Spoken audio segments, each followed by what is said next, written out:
എല്ലാ കൂട്ടുകാർക്കും നല്ലൊരു ദിവസം ആശംസിച്ചുകൊണ്ട് നമുക്ക് നേരെ ഗൗതമിന്റെ അളകനന്ദയുടെ ഇന്നത്തെ നല്ലൊരു വിശേഷം കേട്ടാലോ. അങ്ങനെ ഇന്നത്തെ വിശേഷത്തില് നന്ദ ഹോസ്പിറ്റലിലേക്ക് എത്തുവാണ്. അങ്ങനെ ഹോസ്പിറ്റലിലേക്ക് വന്ന് വാതകയിൽ എത്തിക്കഴിയുമ്പോഴത്തേക്കും തൊട്ടിലിനകത്ത് കുഞ്ഞു കിടക്കുന്ന കാണുവാണ്.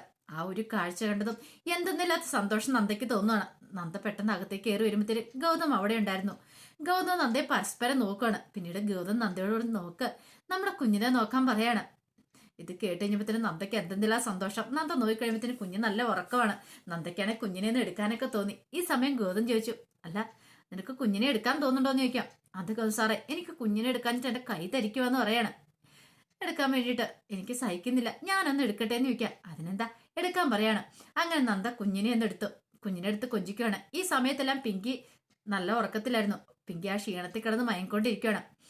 പിന്നീട് കുഞ്ഞിനെ കൊഞ്ചിക്കുവാണ്. എന്തെന്നില്ലാത്ത സന്തോഷമായിരുന്നു നന്ദയുടെ ഉള്ളില്. താനൊരു അമ്മയായിരിക്കുന്നു. ഗൗതം സാറിന്റെ അച്ഛനും തങ്ങള് ഇത്രയും കാലത്തെ തങ്ങളുടെ കാത്തിരിപ്പിനൊടുവിലാണ് അവസാനം ആ ഒരു നല്ല നിമിഷം വന്നു ചേർന്നിരിക്കുന്നത്.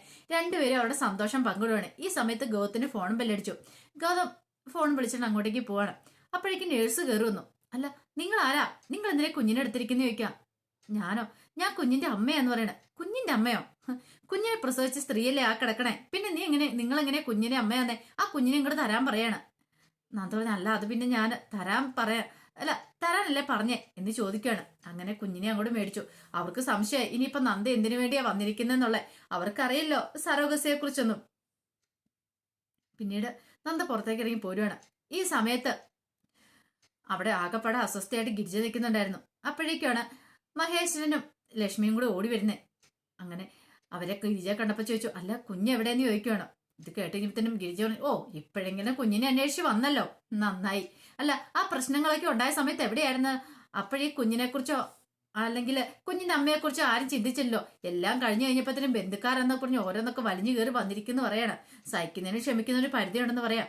പെട്ടെന്ന് ലക്ഷ്മി പറഞ്ഞു, ഇതേ ഗിരിജയ്ക്ക് അറിയാലോ ഇന്ന് ഹർത്താലായിരുന്നു, അതിനേക്കാൾ ഉപരി ഞങ്ങൾ ക്ഷേത്രത്തിലേക്ക് പോയേക്കുമായിരുന്നു. പിന്നെ പൂർണ്ണ ഗർഭിണിയായ ഒരു പെണ്ണിനെ ഇട്ടിട്ട് ക്ഷേത്രത്തിൽ പൂജ നടത്താൻ പോകുന്നു, വേറെ പണിയൊന്നുമില്ല. നിങ്ങളല്ലാതെ ഇങ്ങനെ കൊടും ക്രൂരതയൊക്കെ ചെയ്യുവോ എന്നൊക്കെ പറഞ്ഞിട്ട് ഗിരിജ ഭയങ്കരമായിട്ട് കിടന്ന് ദേഷ്യപ്പെടുവാണ്.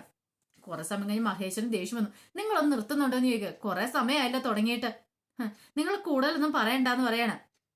ഇത് കേട്ട ലക്ഷ്മി പറഞ്ഞു, മഹേട്ട വേണ്ട, പിന്നല്ലാതെ എത്ര സമയം എന്ന് വെച്ചാൽ സഹിച്ച് ക്ഷമിച്ച് ഇങ്ങനെ മുന്നോട്ട് പോന്നേ. അതെ നിങ്ങളെ വീട്ടിൽ ഏൽപ്പിച്ചിട്ടല്ലേ പോയത്, പിന്നെ നിങ്ങൾക്ക് എന്താ കുഴപ്പമിരിക്കുന്നത്? ഹർത്താലായ ഞങ്ങളുടെ കുഴപ്പമൊന്നും അല്ലെന്ന് പറയണേ. അപ്പോഴേക്കും ഗൗതവും നന്ദയും കൂടെ അങ്ങോട്ടേക്ക് വന്നു. പിന്നീട് നന്ദയോട് ലക്ഷ്മി വെച്ച് കുഞ്ഞിനെ കണ്ടോന്ന് ചോദിക്കാം. കുഞ്ഞിനെ കണ്ടമ്മേന്ന് പറയാണ്. നന്ദയുടെ മൊത്ത് ഭയങ്കര സന്തോഷമായിരുന്നു.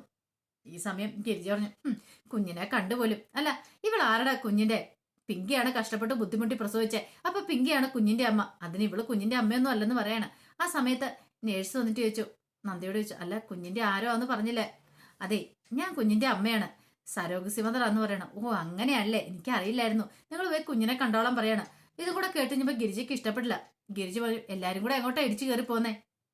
അതെ കുഞ്ഞിന്റെ അമ്മ ഞാൻ അടുത്ത് കിടപ്പുണ്ട്, പിന്നെ പ്രസവിക്കാൻ കഴിവില്ലാത്ത ഇവൾക്ക് എങ്ങനെയാ കുഞ്ഞിന്റെ അമ്മയാൻ കഴിയുന്നേ? അതിനൊക്കെ ഒരു ഭാഗ്യം വേണമെന്ന് പറയാണ്. ഇത് കേട്ടത് നന്ദ ആകെപ്പാടെ തകർന്നു പോയി. നന്ദയുടെ നിൽപ്പ് കണ്ടപ്പം മഹേശ്വരനും ലക്ഷ്മിക്കും ഒക്കെ വിഷമായി പോയി. പെട്ടെന്ന് ലക്ഷ്മി ഒന്ന് നന്ദനെ വിളിക്കണം, മോൾ ഇങ്ങോട്ട് വന്നേന്ന് പറഞ്ഞ് കൂട്ടിക്കൊണ്ട് അങ്ങോട്ട് പോവാണ്. കാരണം അവിടെ നിന്നിട്ടുണ്ടെങ്കിൽ ഒരു പ്രശ്നമാവുന്ന അവർക്ക് നന്നായിട്ട് അറിയായിരുന്നു. പിന്നീട് മുറിയിലേക്ക് എന്ന് കഴിഞ്ഞപ്പോഴത്തേനും ലക്ഷ്മി എല്ലാരും കൂടെ നോക്കുകയാണ്. മഹേശ്വരൻ പറഞ്ഞേ, ഗൗതനെ വരച്ചു വെച്ചോലുണ്ടല്ലേ എന്ന് ചോദിക്കുകയാണ്. നന്ദ പറഞ്ഞു, അതൊന്നും ഇപ്പൊ പറയാറായിട്ടില്ല ചാ, കാരണം ചെറുതിലുള്ള അവളുടെ ഷേപ്പൊക്കെ വലുതായി കഴിയുമ്പോഴത്തേനും മാറുമെന്ന് പറയണം. അത് ശരിയാ എന്ന് ലക്ഷ്മിയും പറയണം. അവര് കുഞ്ഞിനെ എടുത്ത് കൊഞ്ചിക്കുകയൊക്കെ ചെയ്യാണ്.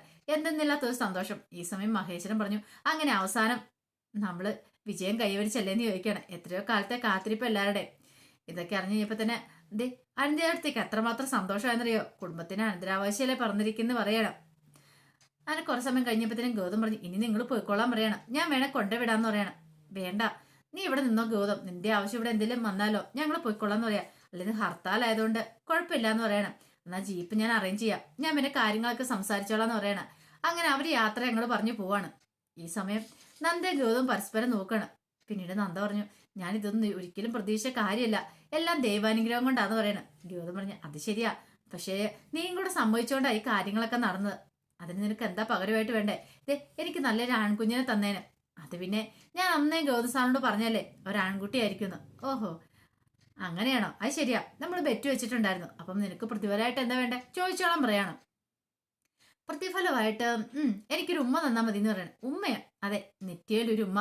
അപ്പൊ ഈ സമയം മയക്കത്തിൽ നിന്ന് പതുക്കെ പിങ്കി ഉണർന്നു വരുവാണ്. അപ്പൊ പിങ്കി കേൾക്കണത് എന്റെ നെറ്റിയിലൊരു ഉമ്മ തന്നാ മതിയെന്ന് നന്ദ പറയണം. ഈ സമയം ഗൗതം പറഞ്ഞു അതോ ഉള്ളോ, എന്നാ ഇപ്പൊ തന്നെ അതങ്ങോട്ട് തന്നേക്കാം, ആ കടം അങ്ങോട്ട് വീട്ടിയേക്കാന്ന് പറഞ്ഞോണ്ട് ഉമ്മ വെക്കാണ്ട് അങ്ങോട്ട് വരുമ്പത്തേനും പെട്ടെന്ന് പിങ്കി നന്ദേന്ന് വിളിക്കുകയാണ്.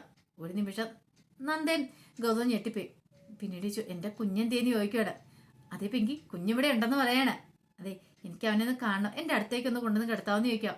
അങ്ങനെ നന്ദ കുഞ്ഞിനെ കൊണ്ട് അടുത്ത് കിടത്തുക. ദേ പിങ്കിയുടെ അടുത്ത് കിടക്കട്ടെ, കാരണം പിങ്കിയാണല്ലോ പ്രസവിച്ച, വേദന സഹിച്ച് പ്രസവിച്ച ആള് പിങ്കിയാണല്ലോ. അപ്പൊ 2-3 ദിവസത്തേന് കുഞ്ഞ് പിങ്കിയുടെ അടുത്ത് തന്നെ കിടക്കണമല്ലോ. പിന്നീട് കുഞ്ഞിനെ നോക്കിയിട്ട് കുഞ്ഞിനെ ഉമ്മ ഒക്കെ ചെയ്യുകയാണ് പിങ്കി. ഈ കാഴ്ചകളെല്ലാം കണ്ടപ്പോൾ നന്ദയ്ക്കും ഗൗതത്തിനും ഭയങ്കര സന്തോഷമായി. നന്ദ പറഞ്ഞു, പിങ്കി നീ ഒത്തിരി വേദന അനുഭവിച്ചല്ലേന്ന് ചോദിക്കുക. അതൊന്നും സാരമില്ല, വേദന അനുഭവിച്ച എന്താ, തങ്കക്കുടത്തിനെ പോലെ ഒരു മുത്തിനെ കിട്ടിയില്ലേന്ന് ചോദിക്കുക. ഒത്തിരി നന്ദിയുണ്ട് പിങ്കി, നിന്നോട് എങ്ങനെ നന്ദി പറയണമെന്ന് എനിക്ക് അറിയില്ല എന്ന് പറയാം. ഇത് കേട്ടതും പിങ്കി പറഞ്ഞു, ഞാനല്ലേ നിങ്ങളോട് നന്ദി പറയണ്ടേ, ഇതുപോലത്തെ ഒരു മോനെ എനിക്ക് തന്നേന് നന്ദി പറയണ്ട ഞാനല്ലേന്ന് ചോദിക്കുക. അങ്ങനെ ഹോസ്പിറ്റൽ വാസമൊക്കെ കഴിഞ്ഞിട്ട് പിന്നീട് വീട്ടിലേക്ക് എല്ലാവരും കൂടെ വരുവാണ്. അപ്പം വീട്ടിലേക്ക് വന്ന് മുറിയിലേക്ക് പോയിട്ടുണ്ടായിരുന്നില്ല. വന്ന് കയറിയപ്പോൾ തന്നെ അരുന്ധതിക്ക് ഭയങ്കര സന്തോഷം. അരുന്ധതി കയ്യിലേക്ക് കുഞ്ഞിനെ കൊടുക്കുകയാണ്. അരുന്ധതി അങ്ങനെ കുഞ്ഞിനെ കൊഞ്ചിക്കുകയാണ്. അരുന്ധതി പറഞ്ഞു, ഇതേ ഈ കുടുംബത്തിലെ അനന്തരാവകാശം പറഞ്ഞിരിക്കുന്നേ, എത്ര കഷ്ടപ്പാടിലും ബുദ്ധിമുട്ടിലാണെങ്കിലും നീ ഇങ്ങോട്ട് വന്ന് വീണല്ലോ, ഈ ഒരു വരവിന് വേണ്ടി ഞങ്ങൾ എത്ര നാളെ കാത്തിരിക്കുമെന്ന് അറിയാമോ എന്നൊക്കെ ചോദിക്കുകയാണ്. അങ്ങനെ അരുന്ധതി കുഞ്ഞിനെ കൊഞ്ചിക്കുക.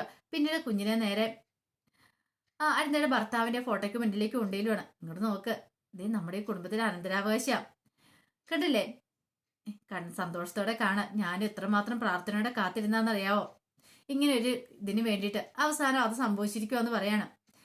ആ സമയം ഗിരിജ പറഞ്ഞു, ഒരു കാര്യം ചെയ്യാം, ഇനി പിങ്കമോള് കുഞ്ഞിനെ മുറിയിലേക്ക് കൊണ്ടുപോകാൻ പറയണം.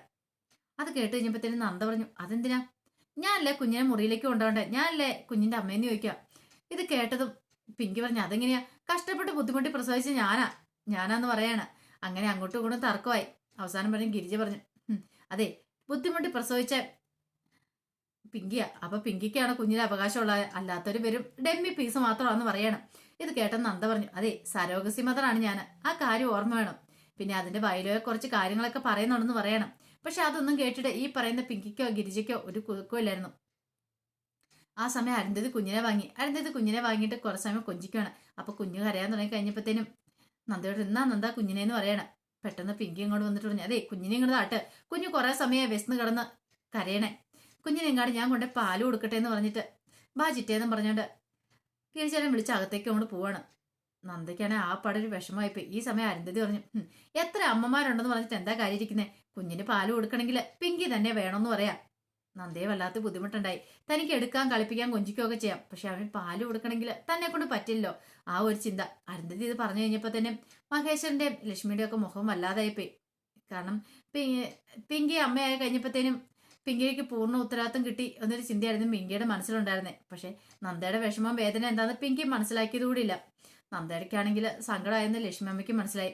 പെട്ടെന്ന് ലക്ഷ്മി പറഞ്ഞു, മോളെ നന്ദേ നീ എന്തിനാ ഇങ്ങനെ സങ്കടപ്പെടുന്നേ, എനിക്ക് സങ്കടമൊന്നും ഇല്ലാന്ന് പറയണം. അല്ലെങ്കിൽ ഒന്ന് ഓർത്ത് വയ്ക്കേ, ഞാൻ അമ്മയാന്ന് പറഞ്ഞിട്ട് കാര്യമില്ല, കുഞ്ഞിന്റെ വിശപ്പ് മാറ്റാനായിട്ട് എനിക്ക് സാധിക്കില്ലല്ലോ, എനിക്ക് നോക്കി നിൽക്കാനല്ലേ പറ്റുള്ളൂ, എനിക്ക് എന്ത് ചെയ്യാൻ പറ്റുമല്ലേ എന്നൊക്കെ സെന്റിമെന്റ്സ് ഡയലോഗ്സ് ഒക്കെ നന്ദ പറയുവാണ്. എല്ലാം കേട്ട് കഴിഞ്ഞപ്പം ഗൗതത്തിനും എല്ലാവർക്കും സങ്കടമായിപ്പോയി. കാരണം നന്ദയുടെ മനസ്സിലെ വേദനയായിരുന്നു അവള് പറഞ്ഞിരുന്നത്. ഇത്രയും ദിവസം മനസ്സിലാക്കി പിടിച്ച ആ വേദനയും നൊമ്പരും കുഞ്ഞു വരുന്നേം കാത്തു കണ്ണിൽ എണ്ണ ഒഴിച്ചിരുന്ന പോലെ ഇന്ന് കാത്തിരിക്കുമല്ലായിരുന്നു. അവസാനം കുഞ്ഞ് വന്നു കഴിഞ്ഞപ്പോൾ തന്നെ പിങ്കി അതിന്റെ അവകാശം മൊത്തം തട്ടിയെടുക്കാൻ ശ്രമിക്കുന്ന സമയത്ത് നന്ദയ്ക്ക് അത് ഇഷ്ടപ്പെടുന്ന കാര്യമാണോ. പിന്നീട് നന്ദയൊന്നും മിണ്ടാതെ മുറിയിലേക്ക് കയറിപ്പോവാണ്. കുറച്ചേരം കഴിഞ്ഞപ്പോഴത്തേനും ഗൗതം വന്നിട്ട് അല്ല കുഞ്ഞിനെ കൊണ്ടുവരുന്നില്ലേന്ന് ചോദിക്കുകയാണ്. അത് പിന്നെ അവിടെ ഇരിക്കട്ടെ എന്ന് പറയാണ്. ഒരു 2-3 ദിവസത്തേനെങ്കിലും പിങ്കിയുടെ ചൂട് പറ്റി കിടക്കട്ടെ എന്ന് പറയാം. ദേ കുഞ്ഞ് വരും എന്നുള്ള പ്രതീക്ഷയെ ഞാനിവിടെ കാത്തിരിക്കുക. അപ്പോൾ കുറെ ടോയ്സും കാര്യങ്ങളൊക്കെ എടുത്തു വെച്ചിട്ടുണ്ട്. ഇതെന്താ ഗൗസാർ ഈ ടോയ്സ് ഒക്കെ എടുത്തു വെച്ചിരിക്കുന്നത്? അതെന്തിനാന്ന് വെച്ചാൽ നമ്മുടെ കുഞ്ഞിന് വേണ്ടിയിട്ട് നമ്മൾ നേരത്തെ വാങ്ങിച്ചു വെച്ചാന്ന് പറയാം. അതെ ഇതൊന്നും കളിക്കാനുള്ള പ്രായവും സമയം ആയില്ല എന്ന് പറയാം. ആവട്ടെ, ആ സമയത്ത് നമുക്ക് കൊടുക്കാലോ. അതെ എനിക്ക് കുഞ്ഞിനെ കാണാൻ തോന്നുമെന്ന് പറയണം. ഇപ്പോഴെങ്ങനെ കുഞ്ഞിനെ കാണുന്നേ, കുഞ്ഞാടെ പാല് കുടിച്ചോണ്ടിരിക്കാന്ന് പറയണം.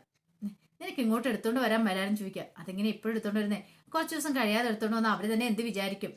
കുറച്ച് ദിവസം കഴിയുമ്പോൾ നമ്മുടെ സ്വന്തമായിട്ട് നമുക്ക് എടുത്തോണ്ട് വരാം. പക്ഷെ എന്നാലും കുഞ്ഞുണ്ടായിട്ട് നമുക്ക് എന്നെ കാണാൻ കിട്ടുന്നില്ലോ, അതിന്റെ ഒരു വിഷമമാണെന്ന് പറയാം. അതാണ് കാര്യം. ഞാൻ ഇപ്പൊ തന്നെ പോയി കുഞ്ഞിനെ എടുത്തോണ്ട് എന്ന് പറഞ്ഞ് നന്ദ അങ്ങോട്ട് പോവാണ്. ഗൗതം സന്തോഷിച്ചിരിക്കുകയാണ്. അപ്പൊ അതിന്റെ വിശേഷങ്ങളൊക്കെ എന്ന് കാണുന്നത്. ഇതിന്റെ ബാക്കി വിശേഷങ്ങളുമായിട്ട് വൈകുന്നേരത്തെ പ്രമോയി വരാട്ടോ. ഒരിക്കൽ കൂടി എല്ലാവർക്കും നല്ലൊരു ദിവസം ആശംസിച്ചു.